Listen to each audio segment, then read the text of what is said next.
Well, hello, heroes. I'm James D'Amato. I am an author, podcaster, and game designer. So this is our basement studio. It is like technically not the one-shot studio, as that has become a fantasy place that exists within the podcast itself. But it is where I do most of the recording, where you'll hear my voice involved in any of our projects. It's like being built over time. It is either the fortress keeps changing hands, which you have to wonder if it's changing hands. Are they able to defend it, and is it really functioning well? The show that I run is called One Shot, and the reason that I started One Shot is in college. I also, apart from getting introduced to D&D, our club had a wonderful and very healthy group of people who played a lot of different games, and I got introduced to many different role-playing games. And when I went about starting an actual play podcast, I looked around and everyone was either doing Pathfinder or D&D at the time. And I was like, I know that these games can be so much more than that. So in starting One Shot, the concept is we have a rotating cast of people play a new role-playing game in a self-contained one-shot adventure, so that we could show off all of the things that role-playing games could be, and give people a foot in the door, a way to discover something new in like an easy, 1 to 4 hour experience, rather than having to go out, buy a book, read it, learn it, and then run it for people. You can go and listen and be like, hey, yeah, this seems like it is worth all of that effort. I would love to try this game. And so One Shot is all about getting people to try games that are not D&D. Is unique to the point of being singular.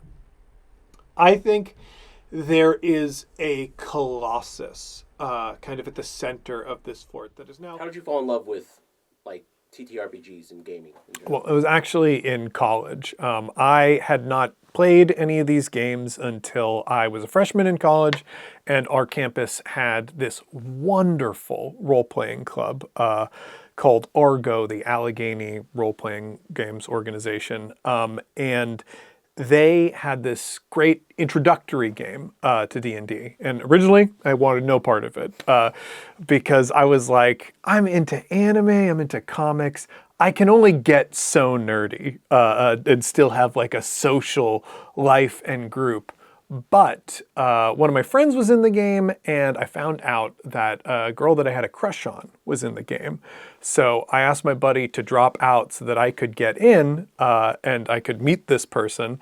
And it turns out what I fell in love with was role-playing games. So I played my first game of like 3.5 D&D and absolutely fell in love with it. And here, role-playing games are my life and career. And then from the inside out, like they are... When I started One Shot, and starting it from the perspective of, oh, role-playing games can be so much more diverse in their scope and whatnot, I had played maybe 11 games. Now I have read hundreds of games, probably upwards of 500. I've featured over 150, and that's just on One Shot. I've played so much more. And I have like a much better concept of how weird and lovely mechanics behind games can be and the ways those can affect your play experience. Truly, I think role-playing games are such a vast and wonderful field of creativity. And because we don't have huge marketing budgets, it's really hard to meet people. And when most people think of role-playing games, if they're not thinking D&D specifically, they're thinking sword and board fantasy role-playing. And I know that it can be more than that. I think one of our player characters was born here. Their parents were part of like this artistic resistance movement, and there's like maybe even the smallest hint of a piece of a mural on the wall that is there to celebrate. I want people to have a pathway to discover something that speaks to their soul in a certain way. I started in fantasy role-playing, but my favorite game of all time now is a romance RPG called Star-Crossed. And it's something that like you can't discover that, or you can't even know that that's a thing that you want until you've dipped your toes in these waters. And so what we try to be like a platform that people can discover it. And I want people to be able to find games like Starcrossed. It is this romance game about a forbidden romance. And instead of using dice or anything, there's a Jenga tower that sits in the middle of the table. You play two characters who really, really want to be together, but have a really good reason keeping them apart. And every time you do something in the story that increases the intimacy between these characters, saying certain things, touching each other intentionally or accidentally, you have to move a brick in the tower. And if the tower falls, somebody has to reveal or act on their feelings. And if it happens too soon, it's a disaster. Like, it ruins both of your lives, causes all of this fallout, a tragedy. It can also happen that you play an entire game where the tower builds up and teeters, but never falls. So these characters have this burning romance together, but nothing happens with it. They just walk away. Or it falls over at exactly the right time. They fall madly in love and run away together.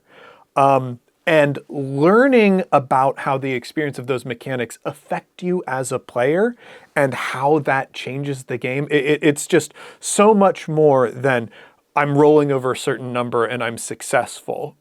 Seeing a tower unstable in front of you makes the experience of the story translate to an actual physical unstable object, and that heightens everything that you're doing when you're playing the game.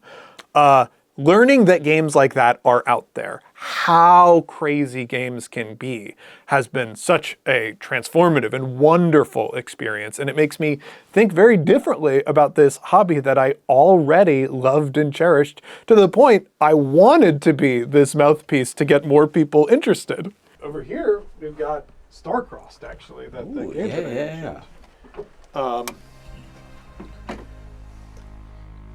Yeah, that is truly an awesome game.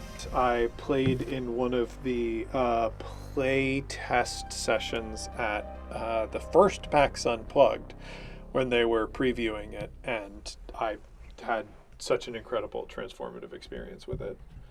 Honestly, the project that you should be doing is kind of the one that you're interested in. However, like, especially in terms of game design, because I work with a lot of first-time and new designers, especially like in the heyday of One Shot, when I was host, we were constantly getting inquiries from people who were like, hey, please promote my work, promote my project. And I would see a lot of things that weren't quite there yet. And I could tell that, like, there were good ideas, there were skills that this person had, but like their concept of a role-playing game was a 300-page volume with tons of art and a hardcover, and like everything about that makes it so expensive. There are so many intricate mechanics balanced on each other. It's so easy for things to go wrong, that with designers, like, I definitely, especially if it's your first time, like, don't start with your dream project like that. Start with something small that you can see through, because it teaches you this language, this skill set, which is different than maybe some of the other prose or fiction writing that you've been doing, because that will be there for you later. If it's making you write, then yeah, your passion project is something that you can go with. But I'm always an advocate for hone your craft, learn how to do the thing that you want to do, because it means when you're ready to step up to that dream project, you are going to have so much more skill as an artist, and you're going to be able to carry out that thing that's very emotionally important to you much more deftly. These here are mostly my books from the Ultimate RPG series. And then what's the sword that we're looking at here? That is just a sword that I got in Italy when I was like 12. And it's like, there was a place that was selling swords, and I wanted a sword, and it wasn't that expensive, so my parents got it for me. But they also said that I couldn't be a 12-year-old with a loose sword, so they insisted that it be put in a frame. So the designer that I admire a great deal named Avery Alder, and she did an interview on our network on a show called Backstory. And Avery has been somebody who's like designed several transformative games. The Quiet Year and Monster Hearts being like her two biggest hits. She's got a tremendous perspective, and she is a trans woman, and she has also kind of been in and out of designing. There have been like a couple years where she's stepped away and whatnot. And one of the things that she said in this interview was, I ask the question before I start a new project, is this nurturing me? Am what I'm doing here, is it going to nurture me? And I think there are a lot of ways that the industry and communities can nurture people. And I think there are a lot of obvious ways that it can turn people away. And when we are turning people away, we are losing voices like Avery Alder.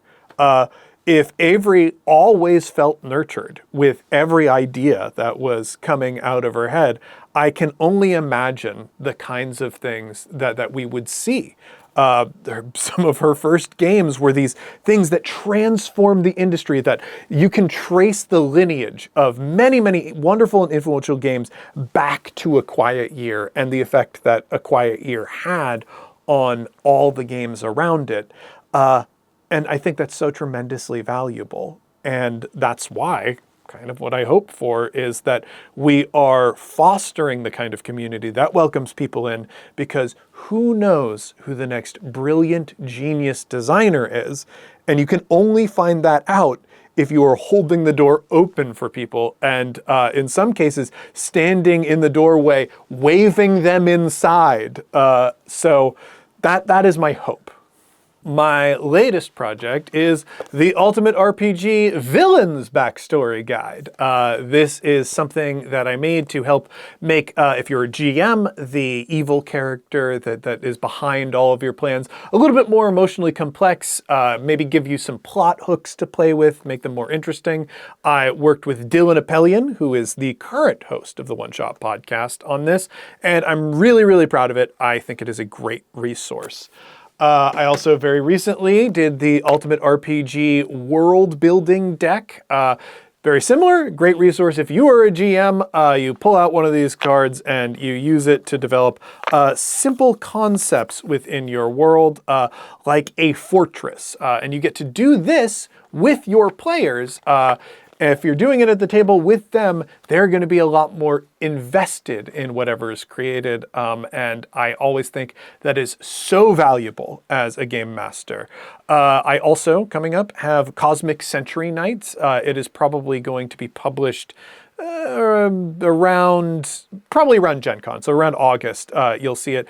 But it is an anime-inspired fantasy role-playing game about a world where 100 magical swords have descended from space, and you are a character who has found one of these swords, and each sword has unique powers. There are 3 D100 lists that you roll on to get the powers for your sword, so I can mathematically almost guarantee that when you create a character, no one else in the history of playing this game will have the same character that you do, because you will roll completely unique powers.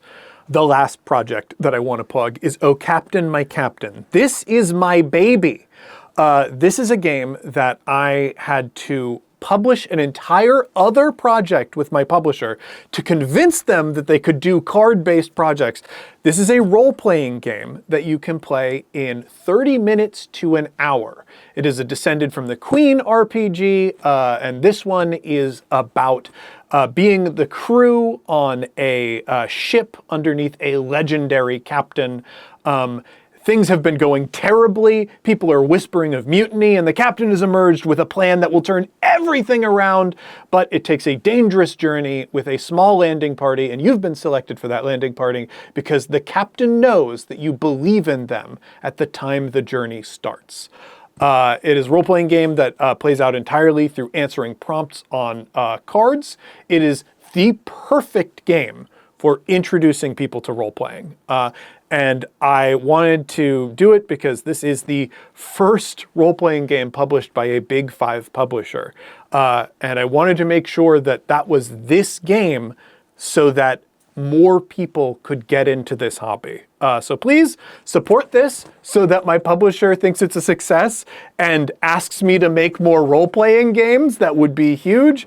But also support it because I think it will help you introduce people to this lovely hobby, and I know you're going to have a great time with it.